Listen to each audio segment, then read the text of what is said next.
हम विधानसभा के हमारे जितने भी माननीय सदस्य हैं, मैं उनसे आपके माध्यम से निवेदन करना चाहता हूं कि गैर आदिवासी नक्सली लोग भोले भाले भोले भाले आदिवासियों को नक्सली बनाते हैं।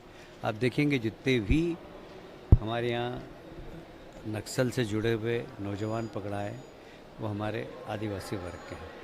वो मूलतः नक्सली नहीं है, पर ये हमारे प्रदेश के बाहर के गैर आदिवासी नक्सलवादी लोग उनको भड़का कर उनके भोलेपन का फ़ायदा उठाकर नक्सली बनाते हैं।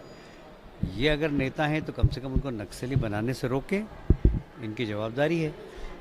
आदिवासी भाइयों के नाम पे नेतागिरी तो करते हैं, पर आदिवासी भाइयों के जीवन के अंदर जो जहर घोल रहे हैं उनसे उनको बचाने का काम नहीं करते हैं, और यहाँ पर सब खड़े हो गए। मेरा ऐसा मानना है कि सरकार आदिवासी भाइयों के साथ है, कभी किसी के साथ कभी पक्षपात नहीं होने देगी। हमने आज सदन में घोषणा की है कि यदि वह आदिवासी कनेक्शन नहीं मिलेगा तो हम उसको 1 करोड़ रुपये की राशि भी देंगे और उसके परिवार को मदद भी करेंगे, और जो दोषी अधिकारी होगा उसके खिलाफ कार्रवाई भी करेंगे। महेश परमार है, वो कह रहे हैं सेहत के नाम पर करोड़ों की जमीन जो है वो बांट की जा रही है। आपने सुपारी ली है, ये का कहना है कि आपने किसी मंत्री से देखिए ऐसा है, प्रदेश की जनता का पैसा है और विपक्ष का फर्ज है कि कोई अगर भ्रष्टाचार कर रहा है विपक्ष के जनता के पैसे का, तो कांग्रेस पार्टी का फर्ज है कि उसको पूरी प्रदेश की जनता के सामने लाए। सोने की ईंटें मिल रही है, उस पर जांच एजेंसियां बता नहीं पा रही। रजिस्ट्रियां है, आपने अगर पैसा कमाया है, 3 साल में परिवहन मंत्री रहते हैं, तो आपने पैसा जो कमाया अवैध रूप से, वो पैसा जनता का पैसा, तो जनता के सामने सच्चाई लाना मेरा फर्ज है, कांग्रेस पार्टी का फर्ज है। वो 20 करोड़ का अरे 20 करोड़ का दे, 40 करोड़ का दे, मेरा वकील जवाब देगा ना। उन्होंने बोला टेंडर लिया आपने, खड़े कर रहे हैं। आदेश क्लियर है माननीय सुप्रीम कोर्ट के, इस पर वो पढ़ ले आप लोग। लगता है कि उनको एक बार मुख्यमंत्री जी से बात कर लेना चाहिए। वो स्वयं उज्जैन के हैं, सब समझ जाएंगे वो। अब यहाँ पर विधानसभा से उनके बोलने से कोई जो पॉलिसी बनी है वो तो ख़त्म होने जाएगी, और इसलिए कि समझदारी उनकी ये होना चाहिए कि जाके मुख्यमंत्री जी के साथ बैठें और समझे उस बात को कि वो सीएस की कैसी प्लानिंग हो रही है। यहाँ पर जबरदस्ती क्रिटिसाइज करने से क्या फ़ायदा होगा। मेला जो होता है वो स्थायी होता है, टेंट लगाए जाते हैं, लेकिन स्थायी निर्माण की आवश्यकता क्यों पड़ रही है? दोनों बात है, मेला टेंट में भी लगेगा और स्थायी निर्माण में। लेकिन सर, महाकाल की जमीन पर ही कब्जा कर दिया गया, क्या ऐसे अधिकारियों पे कार्रवाई होना चाहिए, उनका कहना है। नहीं, बेकार बात है, किसी ने कब्जा नहीं किया। देखिए, वो मानसिक रूप से विकसित था नहीं था, ये तो मुझे लगता है ये अभी बात करने की चीज़ नहीं है। मेन चीज़ ये है क्या वो नक्सली था या नहीं। और जहाँ तक मेरी जानकारी है कि स्वयं आईजी रैंक के अधिकारी ने इस बात को स्वीकार कर लिया है कि वो ना नक्सली था, और यदि कोई भी उसके ऊपर अपराध था तो आप दिखाइए ना, पूर्व में कोई तो अपराध दर्ज होगा या आपकी इंटेलिजेंस की रिपोर्ट होगी कि हाँ भाई उसकी कोई नक्सली गतिविधियों में संलिप्तता आप आज पटल पे रखिएगा।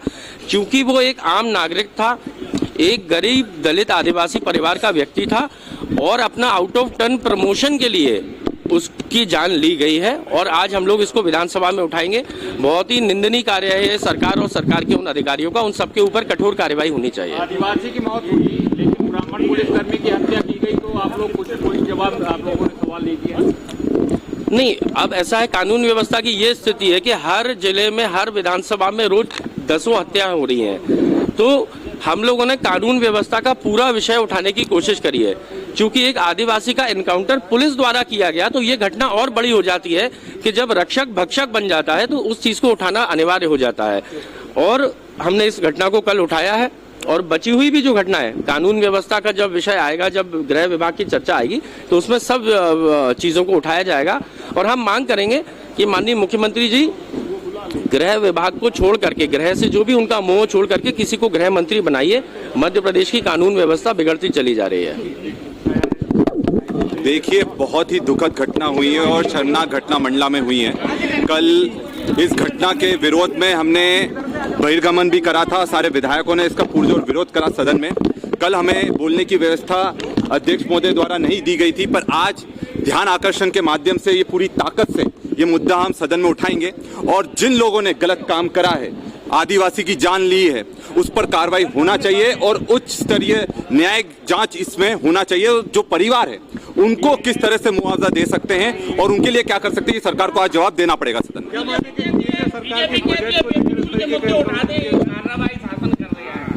देखिए, बेफिजूल का मुद्दा, आदिवासी की जान बेफिजूल है क्या?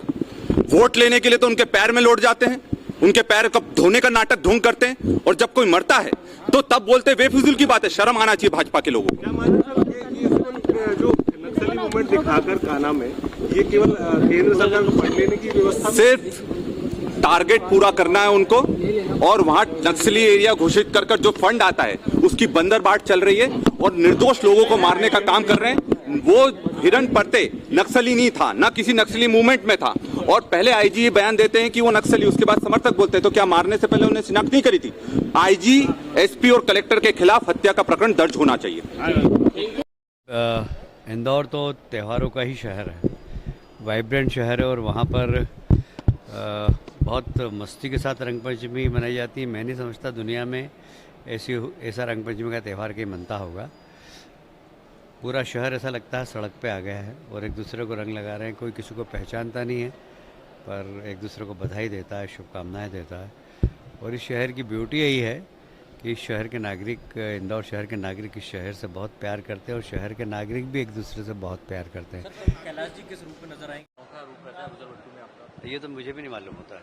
मैं अभी जा रहा हूँ, अब वो वहाँ से मुझे मेकअप करने में 2-3 घंटे लग जाएंगे और इसलिए मुझे ये पता नहीं होता। पर जो अगर पता लगा लेता है, जो गैस कर लेता है, उसको फिर 2,51,000 जो हमारी कमेटी है, बजट वोट कमेटी, वो उनको देती है। नागपुर की घटना नियोजित तरीके से रची गई। तो यार विधानसभा से संबंधित प्रश्न पूछो। सर की घटना को लेकर विपक्ष कह रहा है कि पहले कहा गया पुलिस ने कि वो नक्सली था, फिर 10 लाख रुपए की अपनी सहायता राशि का ऐलान किया। आपके स्थिति में क्या है, सरकार क्या कर रही है? देखिए, हम विधानसभा के हमारे जितने भी माननीय सदस्य हैं, मैं उनसे आपके माध्यम से निवेदन करना चाहता हूँ कि गैर आदिवासी नक्सली लोग भोले भाले आदिवासियों को नक्सली बनाते हैं।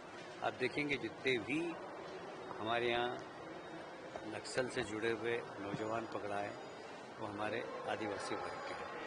वो मूलतः नक्सली नहीं है, पर ये हमारे प्रदेश के बाहर के गैर आदिवासी नक्सलवादी लोग उनको भड़का कर, उनके भोलेपन का फायदा उठाकर नक्सली बनाते हैं।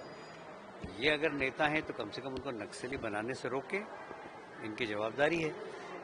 आदिवासी भाइयों के नाम पे नेतागिरी तो करते हैं, पर आदिवासी भाइयों के जीवन के अंदर जो जहर घोल रहे हैं उनसे उनको बचाने का काम नहीं करते हैं और यहाँ पर सब खड़े हो गए। मेरा ऐसा मानना है कि सरकार आदिवासी भाइयों के साथ कभी किसी के साथ कभी पक्षपात नहीं होने देगी। हमने आज सदन में घोषणा की है कि यदि वह आदिवासी कनेक्शन नहीं मिलेगा तो उसको 1 करोड़ रुपये की राशि भी देंगे और उसके परिवार को मदद भी करेंगे और जो दोषी अधिकारी होगा उसके खिलाफ कार्रवाई भी करेंगे। महेश परमार है, वो कह रहे हैं सेहत के नाम 22.5% आदिवासी समाज के लोग निवास करते हैं।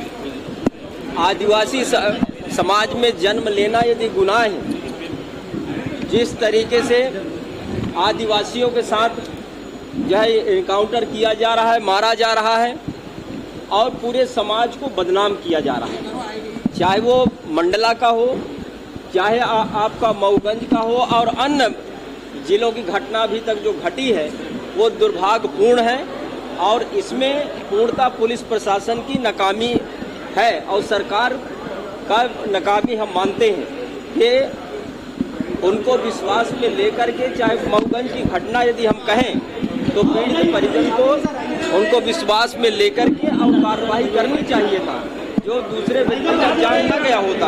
हम मानते हैं कि इस तरीके से पूरा मध्य प्रदेश में सरकार असफल है। मेरा ये कहना है कि कांग्रेस के पास कोई मुद्दा नहीं है। सुर्खियों में रहने के लिए कांग्रेस मुद्दों की ढूंढ करती है। जनहित के जितने मुद्दे हैं सदन में ना तो उन मुद्दों पे वो चर्चा करते हैं, शोरगुल करते हैं। बजट पे भाषण होता है तो शोरगुल करते हैं। चर्चा करना या सुनकर के बजट में कोई कमी है तो सही तरीके से उसका प्रस्तुतिकरण करें चर्चा में, तो सदन में सुना जा सके और उसके आधार पर कुछ कमी हो तो उसमें सत्ता पक्ष भी सुधार। भाई दोनों का काम है लोकतंत्र में, परंतु विपक्ष अपनी भूमिका सही तरीके से नहीं निभाता। वो सुर्खियों में जिंदा बना रहने के लिए काम करता है। आपने कहा सौरभ शर्मा वाले प्रकरण में जांच चल रही है, एजेंसियां अपना काम कर रही हैं, तो ये सारे मुद्दे क्लियर हैं, इसलिए इस पर कोई टिप्पणी करने की जरूरत है ही नहीं। किसी अपनी एजेंसियां अपना काम कर रही हैं, जब निष्कर्ष आ जाएगा उसमें कमी हो कोई तब बात करेंगे। विधानसभा में मुद्दा उठाने के बाद